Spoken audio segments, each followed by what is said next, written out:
yeah, so this clip, man, this went unholy levels of viral. 7 million views, damn. Before I give my take, though, let's watch it.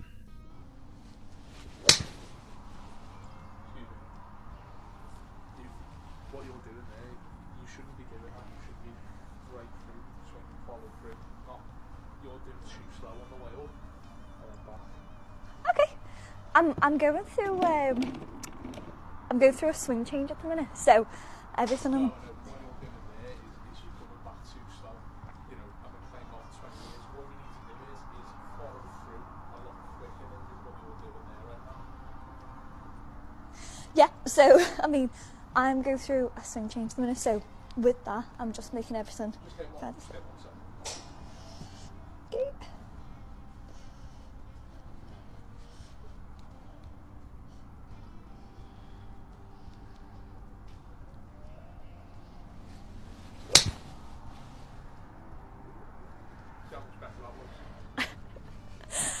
Yeah, thank you. I don't think that was... Yeah. No, I'm actually going through a swing change at the minute, so everything's slow. In order to get... I don't know whether you watch golf, the best players in the world when they are making a practice swing or they're going through a change. What I'm saying is, I've been playing golf 20 years, so you just need to follow through. See how much better that one was there.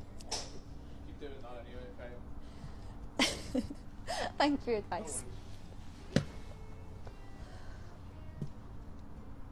Now, before we go any further, I don't ramble a lot, so here's some random spoon lore for you guys. Growing up in South Africa, sports is a really big part of the Afrikaner culture, and my family is no exception on both sides.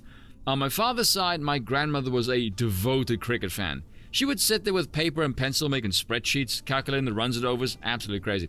On my mother's side, my grandfather was really big into boxing and rugby. If you ever wonder where do I get the fervorous rugby gene from, it's definitely from my grandfather. In fact, here's a picture of him. I think this would have been, I'd say probably 96, 97, maybe. Looks like he's about to go fishing. Oh, I just came back from it. Proper man's man as well. Hunted fish, absolutely hated technology. Loved to work with his hands. He was an accountant who retired the second a computer was introduced into the workspace. Said, I've worked in my entire life with a pen and paper. I have no desire to learn anything new, and retired on the spot. Apparently. Who the hell knows? In my immediate family, mother is a raging tennis fanatic, and I'm the big rugby fan. And my father is a golfing maniac. The man will swing a club till his hands go numb. He's crazy. And he's not the only one. My cousin actually played golf at a semi-professional level back in the day, alongside anything else a few times. So the golfing gene runs in the family, apparently. I think if my father actually took it more seriously than he did, he probably could have turned pro. Play alongside my cousin at the very least. I even remember as a kid, half of our kitchen was furnished with stuff that he would win from competitions, to the point where it would annoy my mother, because he would come home half the time with all sorts of stuff he would win from competitions, and she's there going, where am I supposed to go with all of this stuff? Half the shed in the garage was full of golf bags and appliances. I mean, this was the 90s before the internet, so you couldn't just sell things within 15 minutes. Simpler times, but yeah, there we go. So when I saw this, the instant reaction in my head was from the golfer's perspective. Most, I think, would probably find it funny. The particular lass in question, though, is Georgia Ball. She's a professional golfer, a member of the LPGA. I've noticed the articles keep saying PGA. No, she is part of the LPGA. She does not play with the men. If she did, she would get her ass kicked. Now, I saw her reaction to the whole thing because people were asking her, why didn't she put the guy in his place? And she told BBC Radio 4 she's a humble person who would not go looking for an argument.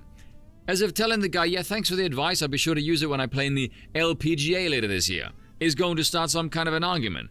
Or not just make the guy feel kind of silly, or you'll both laugh at the situation.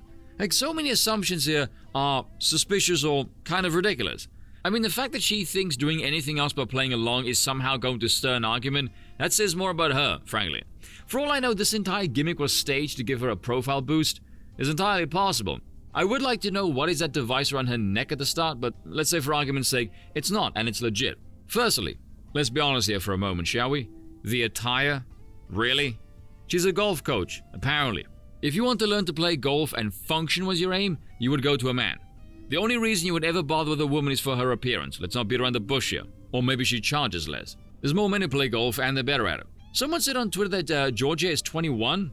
I don't know where they get that from. She looks a lot older than 21. But even then, the guy giving her tips, him having played over 20 years, I mean, who do you think has a better shot of hitting the green in 2 with a chance of making eagle on a par 5? The guy, obviously. Again, golfing family. There is a reason why there's something called a ladies' tee that has now been called the forward tee because it's offensive to a bunch of ovaries. There's a reason why we segregate sports, people, and if words offend you, sincerely fuck off. But I want to go back to this claim of her being a humble person.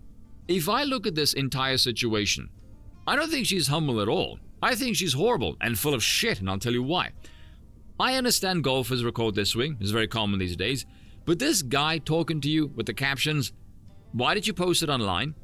You wanted it to be seen. You wanted it to go viral. Why else would you post it? I don't buy this bullshit line of being a humble person. Instead of potentially keeping the humble brag between you and the gentleman, you decide to upload it to social media and now millions of eyeballs know you're a pro, instead via you humiliating this guy because he didn't know you were a pro. Those are not the actions of a humble person, those are the actions of an asshole. And this is what bothers me about our culture. You have these miserable cretins who post this kind of crap under captions like these. Even she can't get away from dudes who need to teach her, which then animates other cretins who say things like, oh my god, who does he think he is mansplaining? Shut up, you whinging NPC. If you weren't told she was a pro, you wouldn't even know who the hell she is. And secondly, we all know this. If the guy was in frame and he was attractive, you damn well know none of these cat-pissed-running feminists would say jack shit. Tell me I'm lying. Here's the thing. If you know leftists and you know social media, you will know the bio box is like their body. That's where they don the uniform and they adorn themselves with all kinds of stupid trinkets and labels. Then you get takes like this. Men need to stop approaching women at all. If you see this kind of take, pattern recognition kicks in, and before you even glance at the bio, you'll have assembled a slew of said trinkets and labels, and when you take a look, oh, what do you know? Scroll through their profile, it is a cardboard cutout of the typical Guardian-reading feminist twat variety NPC every bloody time. And these are the ones who say this stupid kind of crap, and then when they're all alone and miserable go, why do men talk to us anymore? Aristotle was right about you. The reaction from the non-simping men though, very different. Firstly, they comment on the attire. We are not blind, and when we can practically identify your lady parts back to front in an age where women have no decency at all, the overabundance becomes irritating. Especially when you kept telling men you are more than just your bodies, and yet everything you do, you lead with the appearance. It makes you look like clowns lacking in self-awareness. When men see you start pulling this kind of stuff, they will start tuning out. At best, they won't bother approaching you at all. At worst, they will actively start looking for activities and private property that prohibit women from being on the premises at all because they are sick of your antics. Men are sick of women being able to dress however the hell they want, do whatever the hell they want, and then claim to be the victim when men react in any way they don't like. The level of entitlement from the modern Western woman is insane. I mean, imagine if you're the guy and you were just trying to be nice. Now I will concede the 20-year line was cringe the first time around, let alone the second.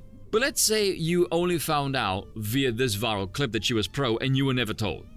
First off, I would be asking, why the hell didn't she tell me she was pro? Like, maybe I would have asked for an autograph. Or dips maybe, who knows? And then to hear, I don't want to start arguments. I would think, why would you telling me you're a pro start an argument? For the life of me, I cannot understand the logic behind this woman's statement at all. Probably because there isn't any. Oh, I don't like to humble brag at one person. No. I'll just make a viral clip to make one guy who's completely clueless about my profession look like a fool. At that moment, I would just think she's an asshole. I imagine she didn't tell the guy this, otherwise she wouldn't have uploaded the clip. Because telling him after the exchange and uploading the clip either way before he was told actually would make her look even worse. Man, I absolutely detest this culture. Cheers for watching, and once again, I apologize for nothing.